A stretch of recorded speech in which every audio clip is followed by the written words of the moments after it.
the world was paying a lot of attention, and we weren't quite used to that. Chess events never get covered like that. It was probably the biggest news coverage for a chess match ever. We were trying to prove that it was possible to build a chess machine that could beat the best human player in the world. It's also challenging Kasparov in any way. I mean, he's the pinnacle of chess. He's incredible genius.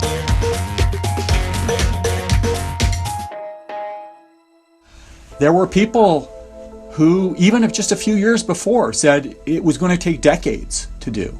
The chess world all expected Kasparov to win because the human had always won before.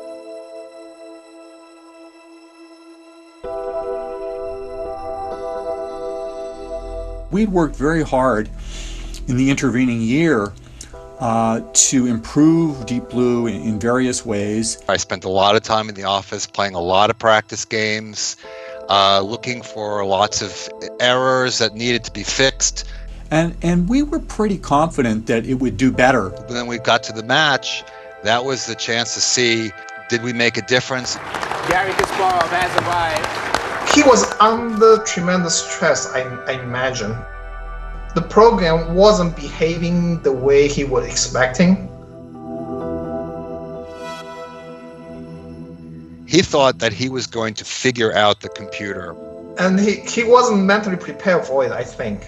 I mean, the whole game was surreal. What was he doing? It didn't really make any sense. Whoa! Deep Blue has instantly sacrificed with knight captures e6. Deep Blue was just sitting there and just keep on attacking, just moving pieces around. And he knew he was in trouble. But at the end, Kasparov he stands up, he starts gesturing, he looks over at his mother. I think having your mother in the room where you're playing an important chess game is not a great idea, as much as I love my mom.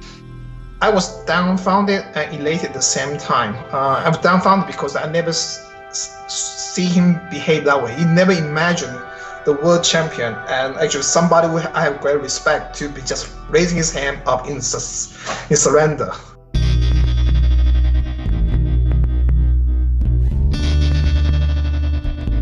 We demonstrated that there are multiple approaches to solving probably any intellectual problem. But back then it wasn't the case. Everybody would look at the computer and say, well, yeah, it's good at some things, it calculates, but it doesn't understand anything. I worked on this for 12 years. So you can imagine how much energy went into it. When I started, I was like, it was done in 5 to 10 years. I was wrong. It took 12. So I was glad it was over, really.